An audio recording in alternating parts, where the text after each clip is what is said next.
দেখেন আল্লাহ কত সাইন্টিফিক। আল্লাহ চায় না যে তুমি একজনকে দান দাও, একজন অপমানের সাথে খুব নিম্ন স্তরে জীবন চলে। নো, আল্লাহ চাচ্ছে যে তুমি অন্যকে উপকার করো, তাকেও কাজ করার সুযোগ সৃষ্টি করে দাও।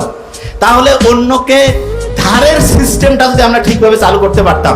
হ্যাঁ, অনেকে আছে ধার নিলে দেয় না, তবে আমি আপনাকে বলি, আপনি ধার দিলে বিশ্বাস করেন আপনার কমবে না। তবে মানে একটু সতর্ক হবেন যে ওই ধারের টাকা দিয়ে কেউ যাতে জুয়া খেলা, ক্যাসিনো, যেমন আমাদের এলাকায় নীলফামারী সৈয়দপুরে আমি খবর জানছি, আজকে আসার সময় আমার ছোট ভাই বললো এমন নাকি জুয়া কয়েক মাস চলছে, আমি জানি না একজাক্টলি, আমাকে বললো প্রত্যেকদিন কোটি কোটি টাকা ট্রানজাকশন হয়েছে।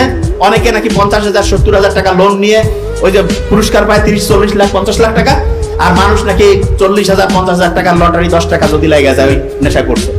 এবং আমি শুনে অবাক হয়েছি যে বিভিন্ন বাহিনীর লোকেরা নাকি এটাতে পেট্রোনাইজ করছে। জানি না সত্যি মিথ্যা, যদি এটা হয় যারা উপরের আছে তাদের এটাতে খুব সতর্ক হওয়া উচিত।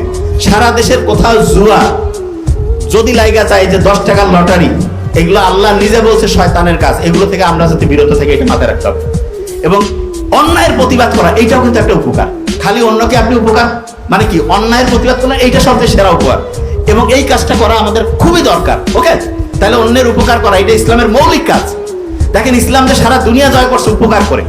এবং আমাদের একটা প্রত্যেকের ভিতরে একটা ইচ্ছা থাকা উচিত যে ঠিক আছে, একটা লোককে আমরা যখনই পারবো ধার দিব, বাকি চাহিয়া লজ্জা দিবেন না। সবচেয়ে ফালতু একটা কথা এটা। হ্যাঁ, কিছু লোকের নেচার খারাপ আছে, তবে আমরা চেষ্টা করবো দোকানে না গিয়েও পারস্পরিক যাতে বাকির যে মানে ধার দেওয়াটা, এটা উদ্বুদ্ধ করবো। এটা খুব ভালো, বললাম সত্যি কথা।